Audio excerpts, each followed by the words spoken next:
আদিন কাম।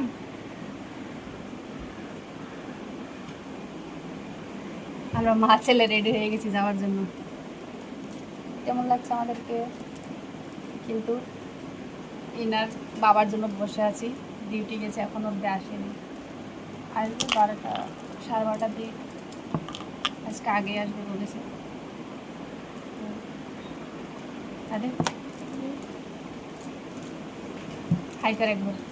High, কেমন আছেন সবাই? বল। কেমন আছে সবাই? আমার ছেলে হিন্দি বলতে পারে, বাংলা বলতে পারে না।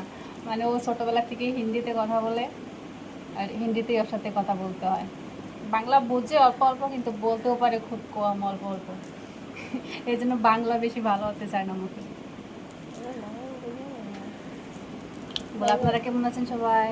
আপনার কেমন আছে সবাই? আপনাদের খাবার দাবার হয়ে গেছে? আপনার খাওয়া দাওয়া হয়ে গেছে? বল, আমার তো হয়ে গেছে। হ্যাঁ? বল, আমার তো হয়ে গেছে। আমার তো হয়ে গেছে।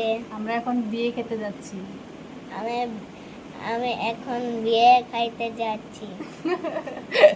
আমার পাগলুটা বাংলা বলতে পারে না, এই জন্য হিন্দি বলে সবসময়, এই জন্য বাংলা কথাগুলো ভালো শোনায় না। সবাই আসবেন না, কারণ ও বাংলা শিখে যাবে বড় হলে। এখন ছোট, ওর সাথে ছোটোবেলা থেকেই ও বাইরে থাকে আমাদের সাথে। ছোটোবেলা থেকে বাইরে থাকে, আর ছোটোবেলা থেকে হিন্দিতে কথা বলা হয়। ও সব হিন্দিতেই মানে ও কথা বলে, বাংলা বলতে পারে না সেরকম। বাই করো একবার সবকো, সবকো একবার বাই কর দো। বাই।